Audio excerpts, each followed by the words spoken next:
Good morning बच्चों। बेटा आज हम करेंगे अपनी ड्यूई की वर्कशीट 69 जॉब के चैप्टर कार्य तथा ऊर्जा से। और बेटा आज हम पढ़ेंगे ऊर्जा संरक्षण का नियम। ठीक है।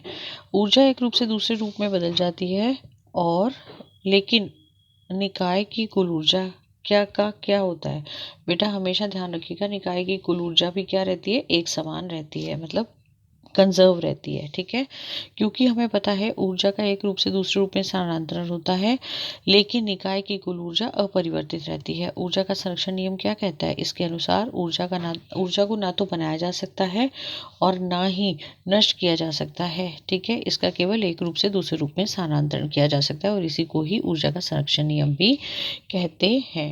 ठीक है। इसको एक एग्जाम्पल लेके समझते हैं बेटा। जैसे हमारे पास है कोई वस्तु जिसका द्रव्यमान m है, जो ऊंचाई h पर रखी हुई है, और ऊंचाई h पर से अगर हम उसे गिराएं तो क्या होगा बेटा, प्रारंभिक स्थिति में उसकी स्थितिज ऊर्जा क्या हो जाएगी, mgh, और गतिज ऊर्जा 0। क्यों? क्योंकि वह कहाँ पे रखी हुई है, ऊंचाई पर रखी हुई है। ठीक है। तो उसका प्रारंभिक वेग क्या है, 0 है। इस प्रकार बेटा देखिए, जैसे ये वस्तु यहाँ पे रखी हुई है, इसका वेग क्या है, 0 है। ठीक है। जब हम इसको नीचे गिराएंगे, ये देखिए अब ये गति में आ गई है, तो इसकी स्थितिज ऊर्जा जो है वो धीरे धीरे किस में बदलती जाएगी, गतिज ऊर्जा में। ठीक है। और नीचे आके यह किस में हो जाएगी बेटा, इसकी गतिज ऊर्जा जो है वो मैक्सिमम हो जाएगी, अत्यधिक हो जाएगी, अधिकतम हो जाएगी, और स्थितिज ऊर्जा 0। तो देखिए बेटा, इस प्रकार वस्तु में कुल ऊर्जा जो होती है वो क्या होती है, mgh। जब वस्तु गिरती है तो उसकी स्थितिज ऊर्जा गतिज ऊर्जा में परिवर्तित होती चली जाती है, और इस प्रकार दिए हुए क्षण पर वस्तु का वेग v, मतलब गतिज ऊर्जा क्या है, हमें पता है 12mv²। वस्तु जैसे जैसे नीचे गिरती है उसकी स्थितिज ऊर्जा कम होती चली जाती है और वह स्थितिज ऊर्जा किसमें बदलती जाती है, गतिज ऊर्जा में। जब वस्तु धरती पर पहुंचने वाली होती है तो उसका जो h होता है वो 0 हो जाता है। बेटा यहाँ पे h की वैल्यू तो 0 नहीं, यहाँ पे मैक्सिमम है, इसलिए स्थितिज ऊर्जा मैक्सिमम है, यहाँ पे 0 हो जाएगी। और इस अवस्था में वस्तु का अंतिम वेग क्या हो जाता है, अत्यधिक हो जाता है, इसलिए गतिज ऊर्जा अधिकतम हो जाती है और स्थितिज ऊर्जा 0 हो जाती है। तथापि सभी बिंदुओं पर वस्तु की स्थितिज ऊर्जा तथा गतिज ऊर्जा का योग क्या रहेगा, समान रहेगा। बेटा अगर हम किसी भी स्थिति में इन दोनों का, स्थितिज ऊर्जा और गतिज ऊर्जा का योग करें तो कुल ऊर्जा के बराबर आएगा। स्थितिज ऊर्जा जमा गतिज ऊर्जा बराबर अपरिवर्तित। ठीक है। यह परिवर्तित नहीं होगा, और इसे ही गतिज ऊर्जा और स्थितिज ऊर्जा के कुल योग को हम क्या कहते हैं, यांत्रिक ऊर्जा। ओके।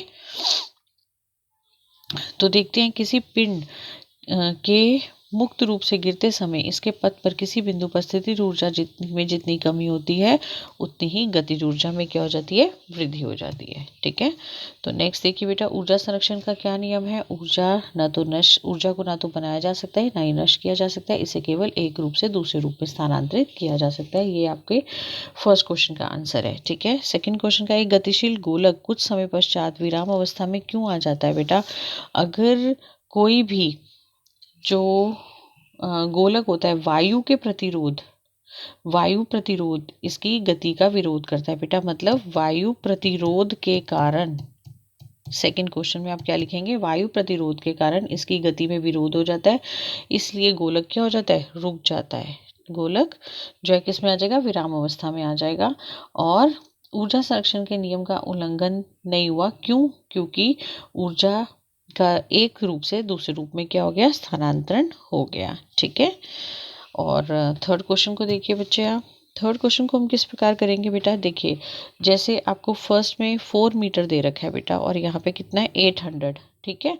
तो 800 बेटा यहाँ पे आपका जो v हो जाएगा वो क्या हो जाएगा, 0 हो जाएगा। और अगर आप 0 वैल्यू पुट करोगे, ठीक है, 12mv² में अगर आप 0 वैल्यू पुट करोगे तो सारे क्या हो जाएगा, आपका ये 0 हो जाएगा। और कुल ऊर्जा कितनी हो गई, 800।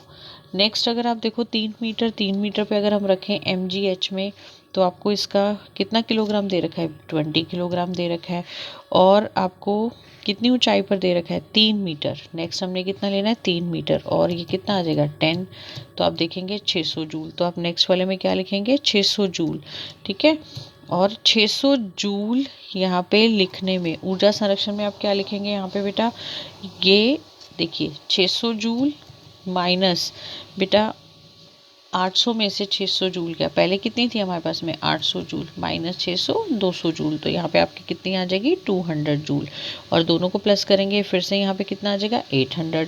नेक्स्ट देखिए बेटा, अगर यहाँ पे आप 2 मीटर लेंगे तो 20 इंटू फिर से MGH वाला फॉर्मूला 20 इंटू 10 इंटू 2, तो ये आपका कितना आ गया 400, तो 800 जूल माइनस 400 जूल, यहाँ पे आप लिखेंगे 400 जूल, 800 जूल माइनस 400 जूल कितना आ जाएगा 400 जूल, यहाँ पे आपका कितना आ जाएगा 400 जूल, और दोनों को ऐड करोगे तो 800। तो इस तरीके से बच्चे नेक्स्ट वाले में आप 1 मीटर लेंगे तो ये आपका आ जाएगा 20 इंटू 10 इंटू 1 दैट इज़ 200, तो यहाँ पे आपका आ जाएगा 200। 800 में से आप 200 माइनस कर देंगे, यहाँ पे आ जाएगा 600। अगेन दोनों का जोड़ आपका कितना आएगा 800, और धरती के ठीक ऊपर बेटा, क्योंकि H क्या हो गया MGH में जब पुट करोगे धरती पे मतलब H 0 हो गया, तो M कितना है, M हमारा 20 है, G 10 है इंटू 0, सारी वैल्यू क्या हो जाएगी 0। 800 में से आप 800 में से 0 माइनस करेंगे 800, यहाँ पे भी क्या आ गया 800। ठीक है, ये लास्ट वाले में सॉरी इस वाले बॉक्स में। तो इस तरीके से ऊर्जा संरक्षण का नियम जो है मतलब स्थितिज ऊर्जा किसके बराबर आ रही है, स्थितिज ऊर्जा और गतिज ऊर्जा का योग किसके बराबर आ रहा है, कुल ऊर्जा के योग के। तो इस प्रकार हम कह सकते हैं कि ऊर्जा संरक्षण का नियम क्या होता है, ऊर्जा एक रूप से दूसरे रूप में क्या हो रही है, स्थानांतरित हो रही है। ठीक है, तो बेटा ये था आपका आज का वर्कशीट, बहुत ही ईजी है, उम्मीद करती हूँ आपको समझ आएगा। तो जल्दी से वीडियो को लाइक करें, शेयर करें, चैनल को सब्सक्राइब। थैंक यू बच्चे।